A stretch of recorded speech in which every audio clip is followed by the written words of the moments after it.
सबसे बड़ा जो चेंज आया है वो है 482 को लेके, जो एम्प्लॉयर स्पॉन्सर वीजा होता था। इंडिया भी आ जाता है, दुबई भी आ जाता है, फिजी भी आ जाता है, फिलीपींस आ जाता है, नेपाल, श्रीलंका। इसकी कोई कंडीशन भी होती है कि जैसे पहले से बंदा काम करता होना चाहिए या नया भी अप्लाई कर सकते हैं? पहले क्या था, you need 3 years full time work experience, वो रिड्यूस होके अब 1 year हो गया। क्या मैं अपने भाई को या किसी और रिश्तेदार को उनको स्पॉन्सर कर सकता हूँ डायरेक्ट? उनकी जब नॉमिनेशन आएगी या वीजा आएगी, just that the name will be change to 482 SID visa instead of the TSS visa. पैसा कितना लगता है कि फीस 482 की फीस कितनी होती है जो अभी नया वाला आया है? अगर आपके पास जॉब है अपनी फील्ड में, फिर तो कोई टेंशन है ही नहीं है। वैसे ही मान लो कोई नया कंटेंट क्रिएटर है, उसके लिए क्या फ़ायदा है, और जो हमारे जैसा 4-5 साल से लगा हुआ बेचारा जिसने कभी सोचा नहीं था कि इसमें PR हो सकती है, तो उसके लिए क्या क्या डिफरेंस क्या है? जैसे अभी काफ़ी सारे ना चेंजेस आए हैं, तो बहुत ही ज़्यादा चेंजेस आ गए हैं। नए नए लोगों को पता लग गया कि नए नए वीज़ा के ऑप्शंस खुल गए हैं, तो आज हम लोग उसी के बारे में बात करेंगे। ठीक है, तो सबसे बड़ा जो चेंज आया है वो है 482 को लेके, जो एम्प्लॉयर स्पॉन्सर वीज़ा होता था। तो आप थोड़ा उसके बारे में एक्सप्लेन करें हमारी ऑडियंस को। और उसमें अभी नए भी आए ना 482, एक तो पुराना था एक नया था, तो उसके बारे में भी हम लोग बात करेंगे। पहले तो आप बता दो लोगों को कि ये जो एम्प्लॉयर स्पॉन्सर वीज़ा होता है ये होता क्या है? ओके, सो नवजोत, जो एम्प्लॉयर स्पॉन्सर्ड वीज़ा है, जैसे इसका नाम है, employer has to sponsor you. तो जैसे हमारे पॉइंट्स टेस्टेड वीज़ाज होते हैं, उनको हम बोल देते हैं कई बार स्टेट नॉमिनेटेड वीज़ा, जैसे 190 या 491, that is sponsored by the state. एक 189 है, that is from directly from the department. तो employer sponsored visa, your employer has to kind of invest in you and have to vouch for you and have to confirm कि आपके पास job है। For example, अगर आप 482 visa पे, usually 2 साल is the usual duration की employers आपको स्पॉन्सर करेंगे कि 2 साल के लिए आप उनके पास आपके लिए काम है, and they will employ you for the next 2 years। So it's a employer sponsored visa. Okay, इसकी कोई कंडीशन भी होती है कि जैसे पहले से बंदा काम करता होना चाहिए या नया भी अप्लाई कर सकते हैं? अब देखो जो चेंजेस हुए हैं, अब वैसे तो वीज़ा की जो सब क्लास है वो 482 ही है, बट पहले इसको बोलते थे टेम्प्रेरी स्किल्स शॉर्टेज वीज़ा। अब इसको चेंज कर दिया है, अब इसको बोलते हैं skilled in demand visa, SID visa. तो कुछ नहीं, एक्चुअली काफ़ी चेंजेस हुए हैं, but I just want to say कि पॉजिटिव चेंजेस हुए हैं। तो एम्प्लॉयर स्पॉन्सर्ड वीज़ा ही है, एम्प्लॉयर आपको स्पॉन्सर करेगा। पहले क्या था कि आपको 2 years का वर्क एक्सपीरियंस चाहिए था 482 वीज़ा पे जाने के लिए, अपनी नॉमिनेटेड ऑक्यूपेशन में, वो ऑक्यूपेशन जो 482 की लिस्ट में है। अब यह है कि आपको 1 साल का ही वर्क एक्सपीरियंस चाहिए इंस्टेड ऑफ 2 years। और फील्ड में जॉब या स्टडी करी होनी चाहिए, उससे कोई मैटर करता है वो चीज़ की नहीं? मैटर करता है, it has to be related qualification at the same skill level, और उसी में ही आपकी जॉब होनी चाहिए। फॉर एग्जाम्पल, हम अकाउंटेंट का ही आप एग्जाम्पल ले लो, तो अकाउंटिंग की पढ़ाई हो, उसका स्किल लेवल है 1, विच मीन्स बैचलर्स या मास्टर्स हो, और 1 साल का वर्क एक्सपीरियंस है at the time of application. पहले क्या था, 2 years का जो वर्क एक्सपीरियंस की रिक्वायरमेंट थी, that was time of decision, क्योंकि कई बार 482 प्रोसेस होते 3-4 महीने लग गए, तो अगर आपका 2 years कंप्लीट नहीं है तब भी हम वीज़ा लॉन्च कर देते थे, because 2 years time of decision requirement है। अब 1 साल टाइम ऑफ एप्लीकेशन रिक्वायरमेंट है कि जब आप एप्लीकेशन डालो, you have 1 year work experience. Okay, ठीक है। तो इसमें स्किल असेसमेंट की भी जरूरत पड़ती है? देखो, 482 वीज़ा के लिए most occupations they don't need a skills assessment, but एक इंस्ट्रूमेंट है जिसमें उन्होंने बोला कि मैंडेटरी स्किल्स असेसमेंट चाहिए ही फ्रॉम सर्टेन पासपोर्ट कंट्रीज। तो उसमें मोस्टली ट्रेड ऑक्यूपेशंस आ जाते हैं, जैसे कैबिनेट मेकर हो गए, शेफ हो गए, वेल्डर्स हो गए, पेंटर्स हो गए। उसमें भी अगर आपकी क्वालिफिकेशन यहाँ पे है, ऑस्ट्रेलिया में आपने पढ़ाई की है उससे रिलेटेड, उसमें आपको वेवर मिल सकता है। So there are some waivered provisions, but वैसे in usually you need skills assessment. Okay, अच्छा, मेरे को इसी से एक और सवाल आ गया। जैसे बहुत सारे लोग कहते हैं ना कि हमको स्पॉन्सर कर दो, जो इंडिया बैठे हैं ना, कि हमारा वीज़ा भेज दो। तो कोई इधर एम्प्लॉयर है, मान लो किसी का रेस्टोरेंट है, या मान लो मेरा कोई भी बिजनेस है, कुछ भी मान लो ना, तो क्या मैं अपने भाई को या किसी और रिश्तेदार को, जैसा होता है, उनको स्पॉन्सर कर सकता हूँ डायरेक्ट? उसका क्या प्रोसेस है? देखो, इतना स्ट्रेट फॉरवर्ड नहीं है, ओके, क्योंकि काफ़ी ज़्यादा मिसकंसेप्शंस हैं, स्पेशली ओवरसीज़। क्योंकि पहली बात, जो ओवरसीज़ एजेंट्स हैं, they are not licensed, okay. तो I don't know, like they don't have to tell you the exact scenario, they can say whatever, they are not bound by the code of conduct. अगर आप overseas में हो पहली बात तो yes it is possible कि आपको work visa मिल जाए, लाइक फॉर एग्जांपल 482 या 186, जिसके बारे में हम will talk about it shortly. But उसमें ये है कि अगर तो आपका कोई भाई रिलेटिव्स हैं यहाँ पे, अगर वो आपको स्पॉन्सर कर रहे हैं, ये नहीं है कि it's impossible, but it's a very high risk application. क्यों? क्योंकि उनको प्रूव करना पड़ेगा कि इट्स अ जेन्युइन पोजीशन और ये क्रिएट नहीं की गई अपने ही फैमिली मेंबर्स को स्पॉन्सर करने के लिए। तो it's not that straight forward. Okay, दूसरी जो बात है, जो कई बड़ी ओवरसीज एजेंट्स ये भी बोल देते हैं कि we can get you work visa and all that, I would say do your proper checks.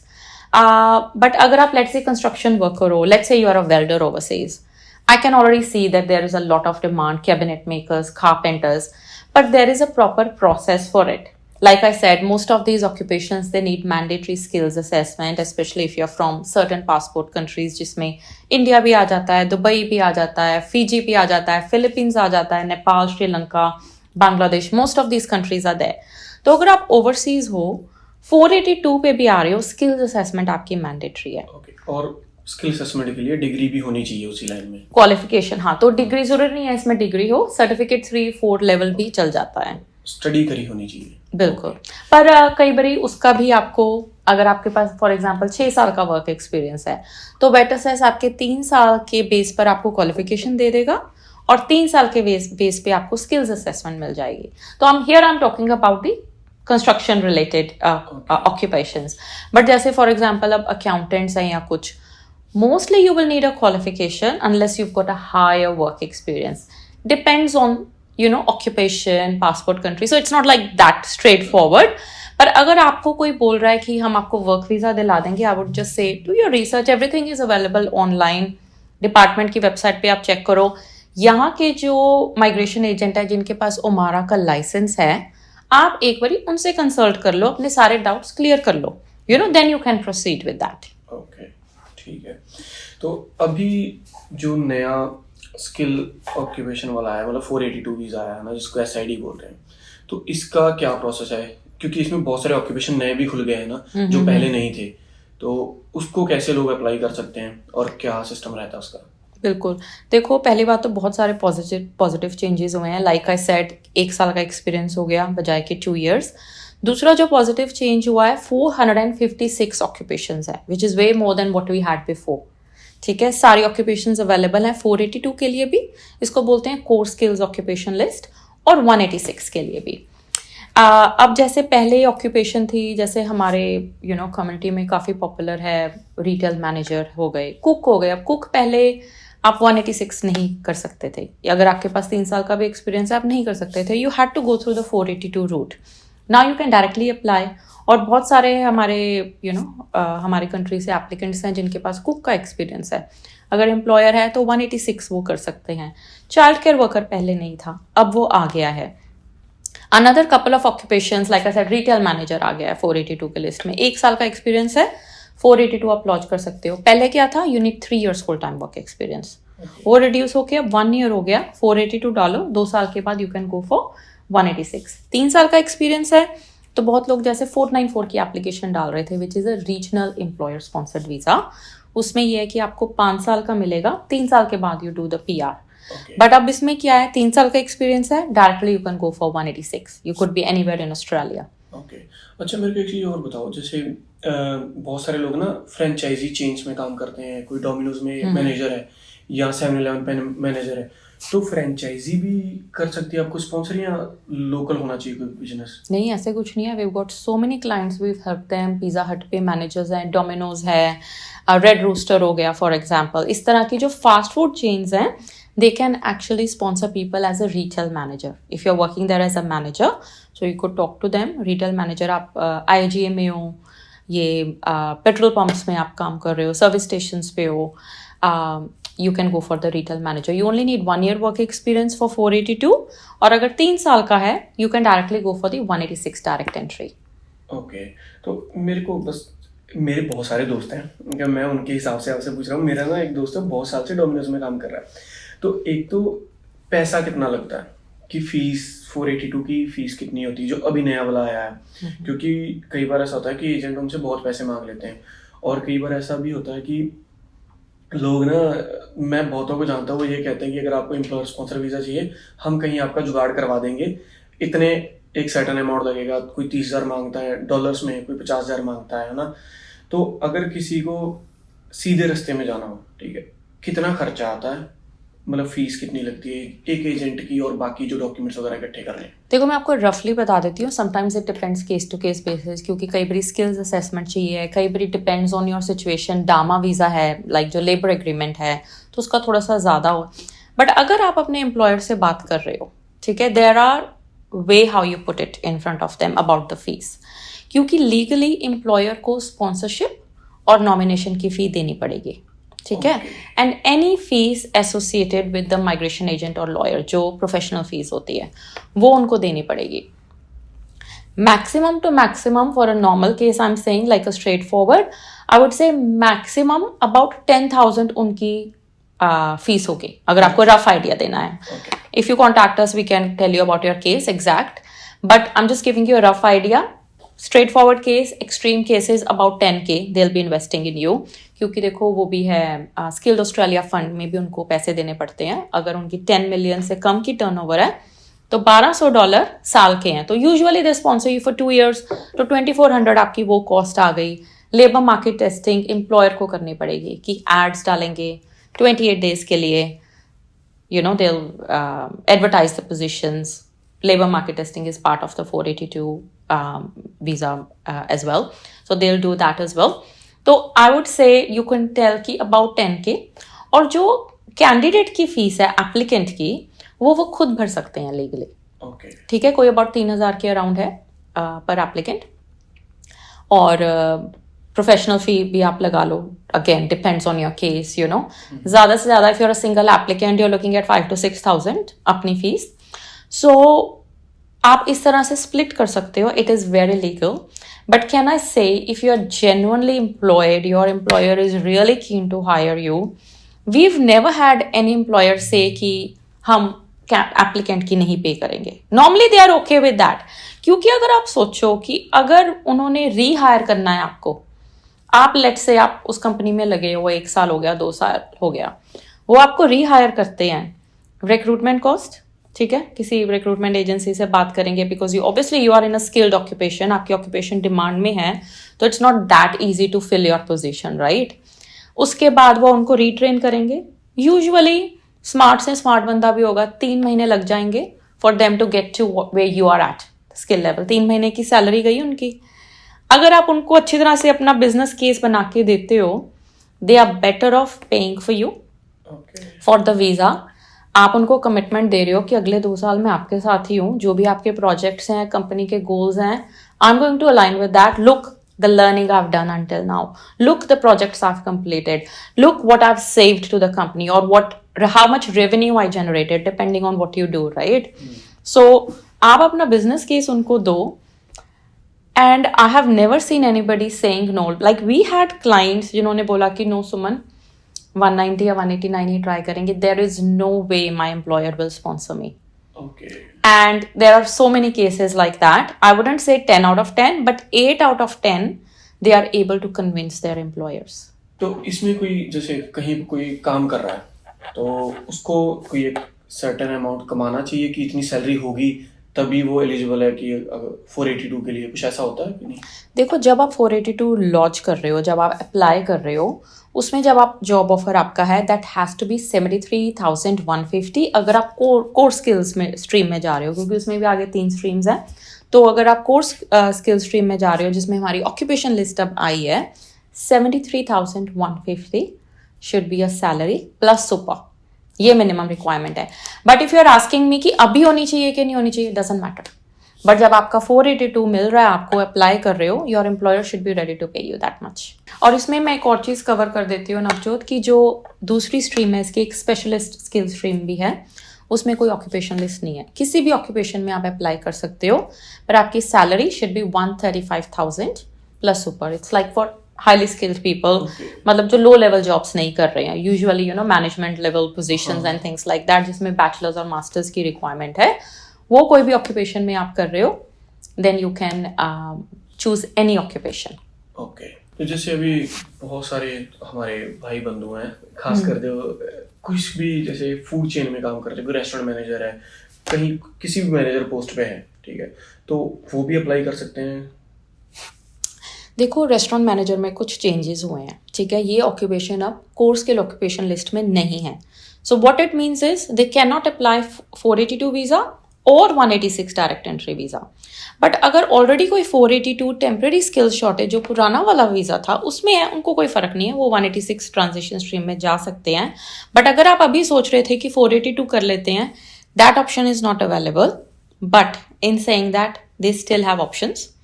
For example, एक तो जो पॉइंट्स टेस्टेड वीजाज हैं हमारे 189, 190, 491, उसमें तो कोई चेंज हुआ नहीं है. They can try for that.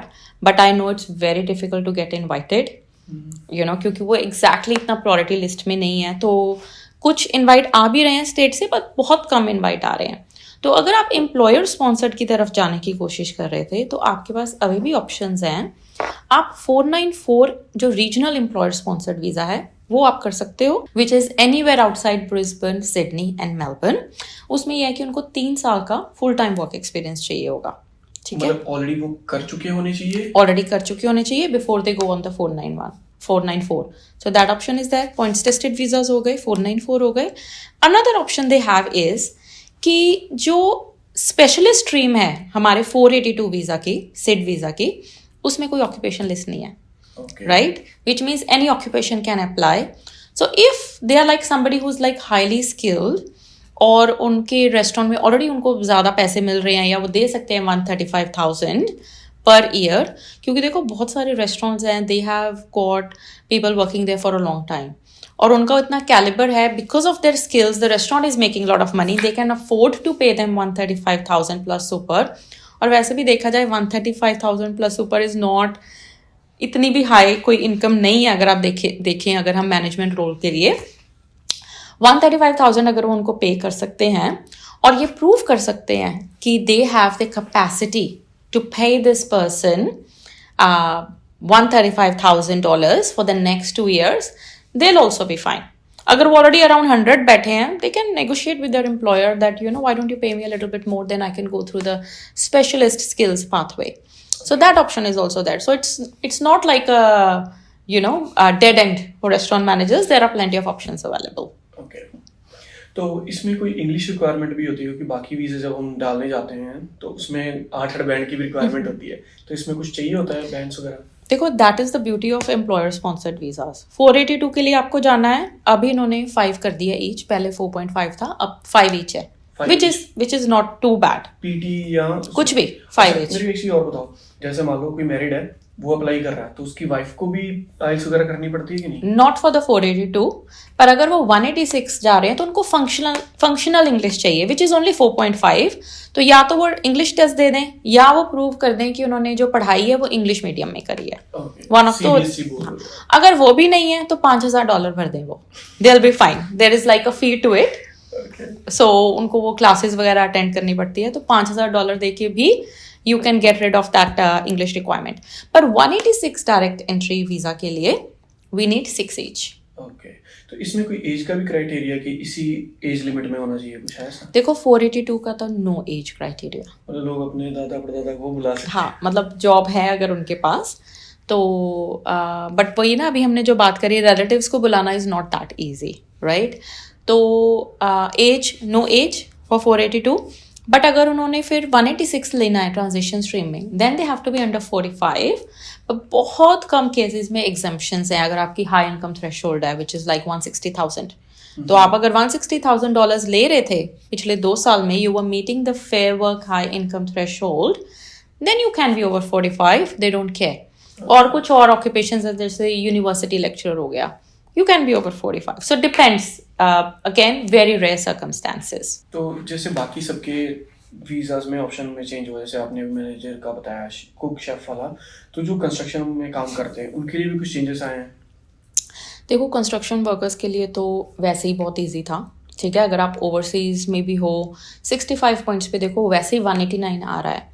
But अगर आप यहाँ पे हो आप, क्योंकि ना इसमें कुछ ऐसी ऑक्यूपेशंस हैं जो हमारे नॉर्मल पॉइंट्स टेस्टेड वीज़ा में नहीं है. फॉर एग्जाम्पल आप लगा लो बिल्डिंग एसोसिएट, अब इन्होंने 494 से उठा के इसमें डाल दिया है, 482 में भी 186 में भी. तो बिल्डिंग एसोसिएट हो गए. जैसे आप किसी कंस्ट्रक्शन कंपनी के साथ काम कर रहे हो, बिल्डिंग सुपरवाइजर हो आप, 1 साल से आप बिल्डिंग सुपरवाइजर हो, छोटा मोटा कोर्स कर सकते हो, diploma in building and construction हो गया या कुछ, 1 साल का एक्सपीरियंस है आपके पास, you can go for this occupation with 1 year work experience 482. उसके बाद 2 साल के बाद 186 डायरेक्ट एंट्री.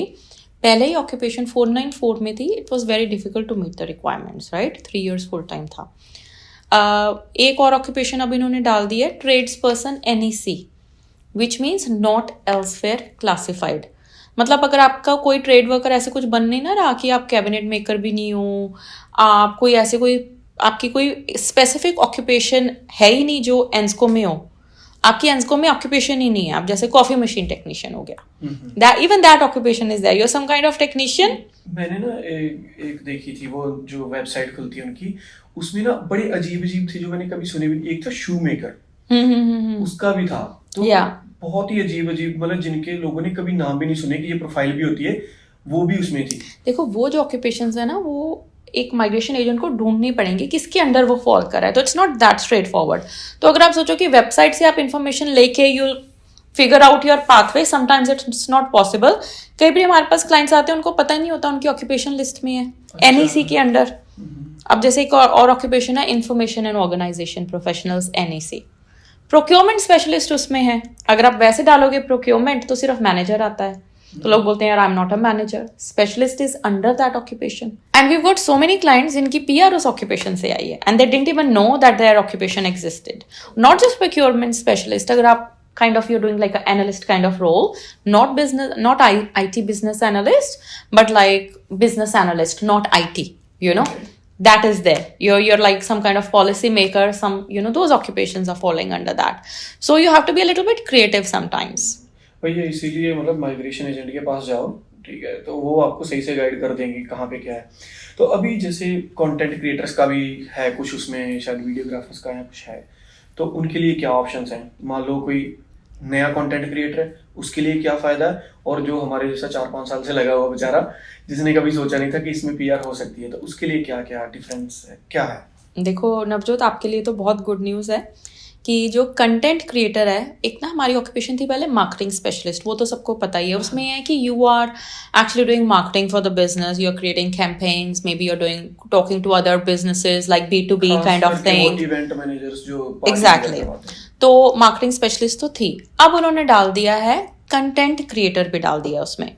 तो like for example you are creating content, right. So you are a content creator. मेरी PR पक्की है. एग्जैक्टली. अब देखो ना, आप कोई भी ब्रांड्स लगा लो आप, अभी देखो everybody does online shopping. The brands are making millions and millions of dollars just with their online presence. They don't have a store, they just have a warehouse somewhere और orders ले रहे हैं. और उनके लिए वो कितने लोग हैं जो कंटेंट बना रहे हैं, राइट. और कितने सारे ब्रांड्स हैं, they want, let's say they say okay you are the face of my company, you create the content now, you do everything what you have to do, you are responsible of bringing all the sales. Okay. I was looking at a brand, they just sell hoodies and all. One day sale $1 million. That's like normal for them. अब आप ये सोचो कि content creators की कितनी ज़्यादा demand है. If a brand hires you, all you're doing is creating content, right? They would happily sponsor you. Like you are generating millions and millions of dollars for their brand. You are creating content every day. ये job अब तो इतनी important हो गई है, you no, चाहे आप brands लगा लो, चाहे प्रोडक्ट बेस्ड बिजनेस लगा लो, सर्विस बेस्ड बिजनेस लगा लो, everybody is on social media, right. तो they have to create this job क्योंकि इसकी अब डिमांड ही इतनी है. अगर आप सीख में देखो कितनी जॉब्स हैं अराउंड दिस. सो अगर आपको कोई स्पॉन्सर कर रहा है, they will happily sponsor because usually brands and bigger companies who are on social media, they are so dependent on, you know, someone creating content for them, they would happily sponsor anyone. तो 1 साल का work experience है, just you can go for a 482 visa. Okay. तो जो 1 साल का experience है वो ऑलरेडी पहले, जैसे मान लो मैं हूँ यूट्यूब पे वीडियोस बना रहा हूँ, ये काम आएगा या नहीं आएगा? बिल्कुल आ सकता है. You already have years of work experience as a content creator. Now let's say you get a job tomorrow and they say, okay Navjot, we're going to hire you as a content creator. From day one they can sponsor you, they can put your application through. Okay, और उसमें भी 70,000 कितने को कमाने चाहिए? 73,150.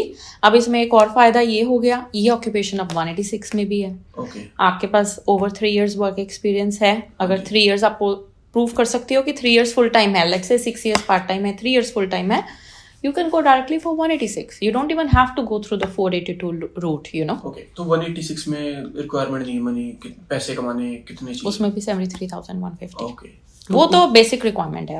उतने कमाने ही चाहिए, ठीक है, ऑलराइट. तो डजंट मैटर कोई बंदा यूट्यूब पे कंटेंट बना रहा है, कोई इंस्टाग्राम पे बना रहा, बस उसके पास 1 साल से मतलब मिनिमम 1 साल पुराना एक्सपीरियंस हो, वो कर सकते हैं. ठीक है, ठीक है. तो अगर कोई कंटेंट क्रिएटर देख रहा है मेरे जैसा, तो आप सुमन से कांटेक्ट कर सकते हैं, तो ये पीआर आपकी इजी हो सकती है. तो अभी जैसे बहुत सारे लोग चाइल्ड केयर, एज केयर वगैरह में काम करते हैं. हमारा मेरे हिसाब से 80% तबका जिनको मैं जानता हूँ वो सब एज केयर या चाइल्ड केयर में.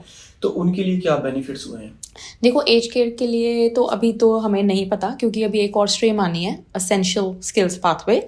As care disability cares usually can go through that. It's like a labour agreement. Okay, so it's like on case to case basis. Most probably there will be options. But child care worker अब ये main occupation में आ गया है 482 की.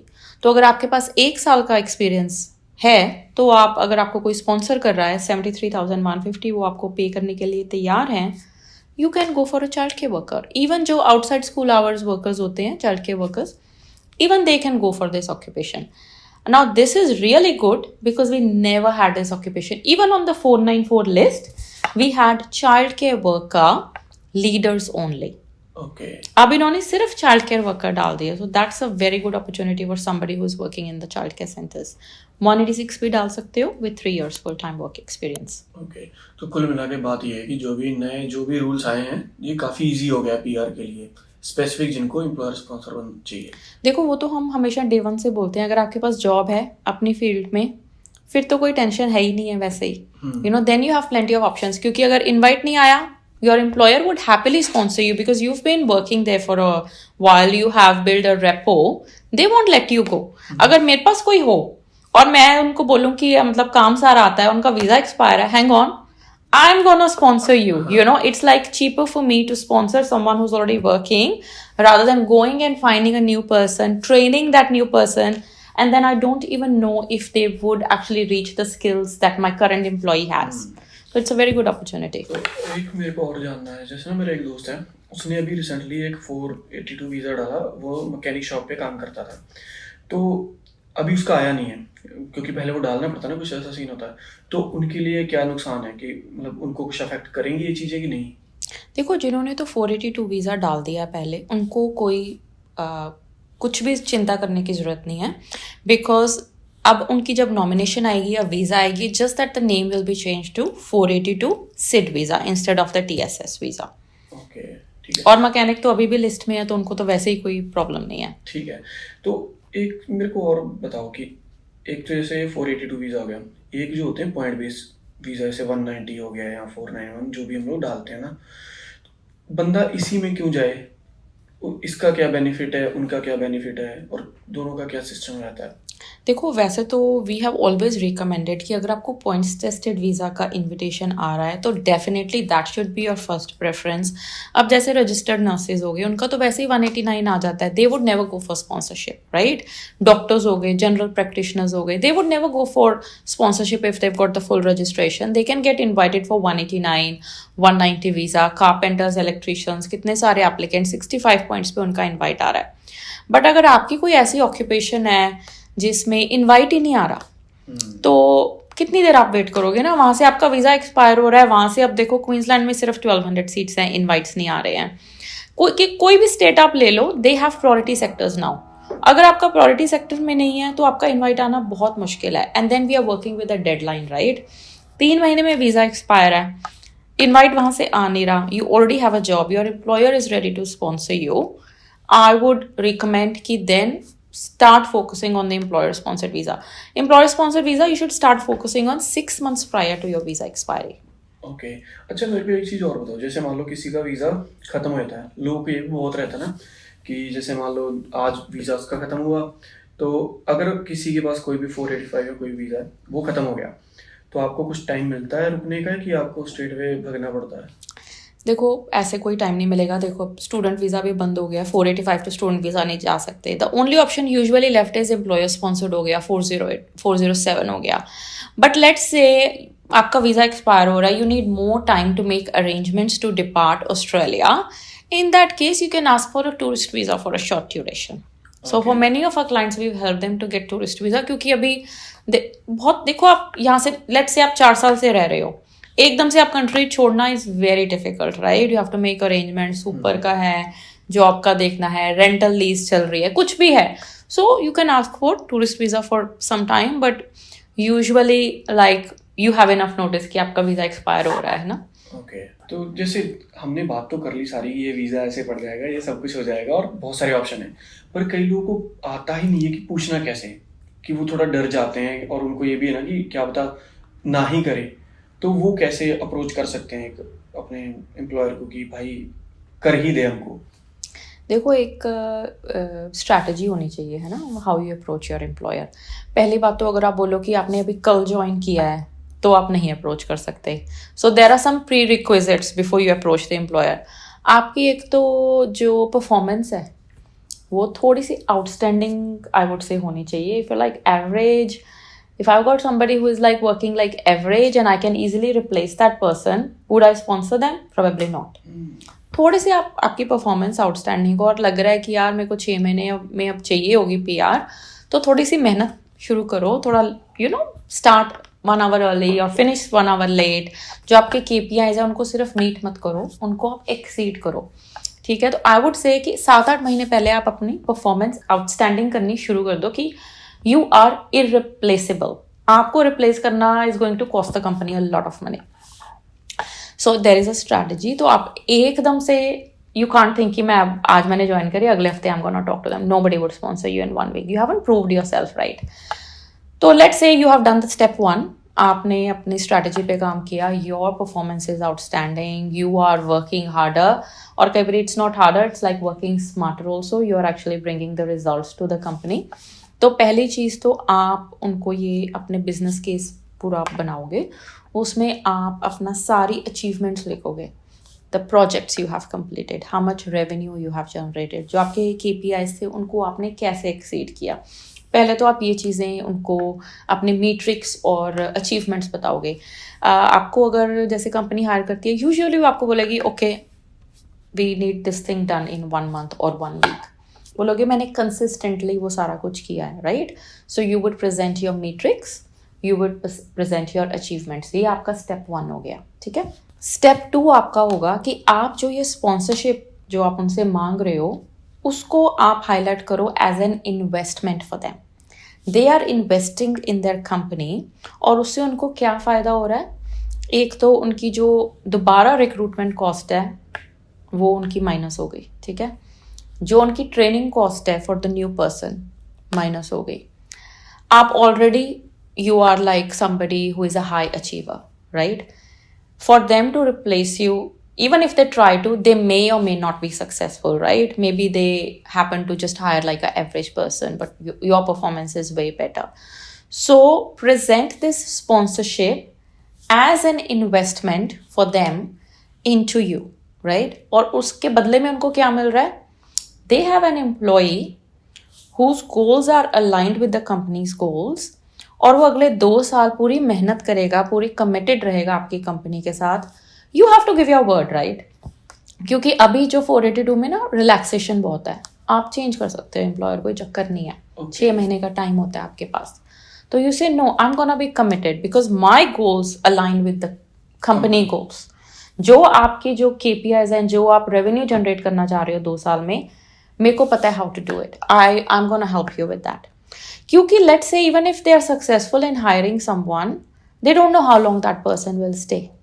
Maybe they have to hire somebody twice in 2 years, right? और like I said, $10,000 की उनकी cost पड़ रही है, आप अपनी कॉस्ट चलो खुद भी दे रहे हो, उनके लिए तो बहुत बड़ी अपॉर्चुनिटी है to grab. If they sponsor 10 people like that for next 2 years, one less thing for them to worry about, which is recruiting. They can focus on the business. ठीक है, आपने ये उनको प्रेजेंट कर दिया। ओके, तो इसमें कुछ ऐसा भी होता है कि कंपनी की रिक्वायर मतलब मैक्सिमम कितने लोगों को स्पॉन्सर कर सकते हैं, 1 साल में, 2 साल में, कुछ ऐसा भी होता है? Depends on their revenue. अगर वो अफोर्ड कर सकते हैं 100 को तो कर सकते हैं। We have got like some really big companies, they pretty much hire 2 to 3 people every month. So it really depends, you know. अगर उनको जैसे अब कोई कंपनी है, let's say building and construction में है, प्रोजेक्ट्स उनको हर महीने नहीं मिल रहे हैं, they need more people, so they can prove, look this is a new project we have signed, we need people for this. Aged care provider है, we have got so many new admissions, we need people, you know, we need aged carers, we need personal carers. So ऐसे भी वो अपना business plan बना सकते हैं। Okay.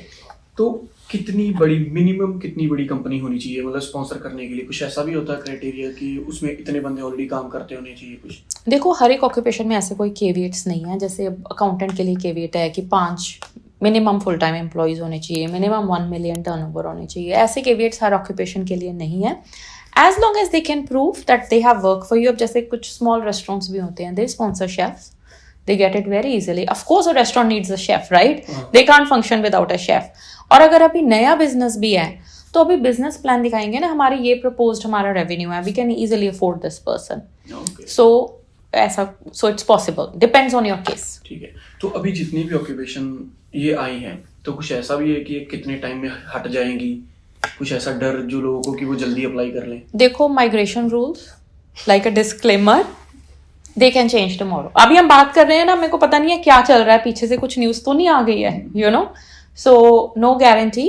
But the thing is, क्योंकि उस चीज में आपका कोई कंट्रोल नहीं है, you would do the right thing which you know, right? जो आपको एडवाइस मिल रहा है, आप एलिजिबल हो, टेक एक्शन स्ट्रेट अवे, कुछ सोचो मत, जस्ट डू इट। चलिए, जो भी बंदा देख रहा है भाई, आप कांटेक्ट करें माइग्रेशन एजेंट्स को जल्दी से जल्दी, ताकि क्योंकि अगर अपॉर्चुनिटी मिली है तो भाई ले लो अभी के टाइम पे। बिल्कुल, ठीक है। तीसरा स्टेप, एक ना उनको आप थोड़ा सा ब्रेक डाउन कर दो कि उनकी क्या कॉस्ट है, make it easy for them. बहुत सारी कंपनीज हैं जिन्होंने कभी स्पॉन्सर ही नहीं किया, उनको पता ही नहीं कि मतलब स्पॉन्सर भी आप कर सकते हो, उनको पता ही नहीं है, because they never had to. Like Australia never faced this kind of labor shortage in the past, but abhi more and more companies are okay to sponsor people, right? तो आप एक तो process simplify कर दो, आप बोलो you don't worry about anything, I'll put you in touch with my migration advisor. Okay, they'll explain you everything. I will book a consultation with the HR person or the person whoever is the decision maker. Let me organize it. Let me break down the cost for you. I will pay for my visa application so that the cost is down for you and we are still doing everything legally. तो उसको आप थोड़ा simplify कर दो, क्योंकि उनके लिए ना बहुत ओवरवेलमिंग है, क्या होगा, कैसे होगा, क्या डॉक्यूमेंट चाहिए। जब हम एम्प्लॉयर से बात करते हैं, पहले तो हम उनको वी काम देम डाउन कि इतना कोई लंबा चौड़ा प्रोसेस नहीं है, आपके हमें बेसिक डॉक्यूमेंट्स ही चाहिए, and we help them a lot with the documentation so that it's not like too much for that. ये भी बता सकते हो इंडस्ट्री ट्रेंड्स कि आपकी ऑक्यूपेशन में बहुत ज़्यादा शॉर्टेज है, you can easily get a job somewhere else, but you don't want to go. You like this company, you love working for this company, you want to stay here because the company's goals align with my goals, I can see a future here.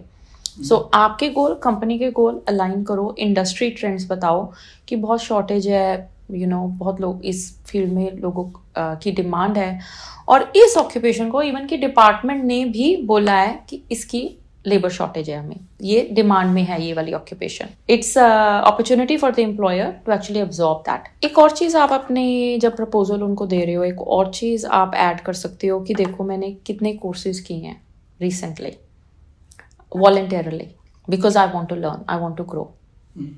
सो वो आपकी तरफ से effort है, company ने नहीं आपको बोला कि ये कोर्सेज करो या आप अपने आप को अपस्किल करो, because I am genuinely interested in this. Okay, अच्छा मेरे को एक चीज़ और बता दीजिए, मान लो 482 वीज़ा आ गया तो ये PR वीज़ा है, ये इसके बाद कुछ और भी करना है? 482 is not a PR visa. It's a temporary visa, employer sponsored, but it has a pathway to permanent residency. तो इसके बाद कौन सा वीज़ा डालना है? इसके बाद आप डालोगे 186 ट्रांजिशन वीज़ा, जिसमें वो बोलते हैं कि आपने अगर 2 साल काम किया है 482 वीज़ा पे तो आप 186 वीज़ा डाल सकते हो। बट एक और जो बहुत बढ़िया चीज़ हुई है, पहले क्या होता था कि आपको ना 482 वीज़ा पे एक ही एम्प्लॉयर के साथ रहना पड़ता था 2 साल के लिए to go on the transition stream. But अभी अगर आपने 2 या 3 एम्प्लॉयर्स के साथ भी काम किया है, any 2 years out of 3 years, तब भी आप 186 ट्रांजिशन स्ट्रीम में जा सकते हो। तो Okay. ये फ़ायदा हो गया है। ठीक है। तो जैसे कई वीज़ा होते हैं, जब हमको अप्लाई करते हैं तो कई लोगों को ना साथ में वो मेडिकेयर कार्ड मिल जाता है, तो इसमें भी ऐसा होता है? 482 में नहीं मिलेगा, 186 में मिलेगा आपको, अगर ट्रांजिशन है या डायरेक्ट एंट्री है। 491 पे आपको ग्रांट पे मिलेगा, 189 190 लॉजमेंट पे आपको मिल जाएगा। ओके। तो एक क्वेश्चन मेरा और मेरे क्वेश्चन निकलते आ रहे हैं अब। जैसे मान लो हमने 2 साल का किया, हमने 186 डाला, तो जब आपने 186 डाल दिया तो आपको फिर जॉब छोड़ सकते हैं लोग कि नहीं छोड़ सकते? नहीं छोड़ सकते। Okay. You have to be with that employer for couple of years. Okay, कि मतलब क्योंकि कम से- 186 की प्रोसेसिंग टाइम ही मोर देन 12 मंथ्स है। ओके, मतलब अराउंड 4-5 साल। पर वही है कि अगर आपने कहीं और भी काम करना है, जब काम कर ही रहे तो क्यों ना उधर ही करो। एग्जैक्टली। ठीक है, थैंक यू सो मच, आपने बहुत ज़्यादा सलाह दे दी और खासकर मैं बहुत ज़्यादा कंसिडर करूँगा अपने कंटेंट क्रिएशन वाली चीज़ को। ठीक है, तो अगर आप भी भाई कोई भी अप्लाई करना चाहते हैं वीज़ा, तो आप सुमन दुआ से आप कांटेक्ट कर सकते हैं। मैं ना डिस्क्रिप्शन में लिंक दे दूंगा। अगर आप ब्रिस्बेन में रहते हो, खास करके अगर आप ब्रिस्बेन हो, तो आप ऑफिस में भी आके मिल सकते हो। तो खाली ब्रिस्बेन में रहने वाले नहीं, जो लोग सिडनी या मेलबर्न में रहते हैं, वो भी आप इन ऑफिस जाके मिल सकते हैं। आप कंसल्टेशन बुक करें, जो भी डिटेल्स हैं सब डिस्क्रिप्शन में। Thank you so much. Thank you Navjot. All the best to everyone.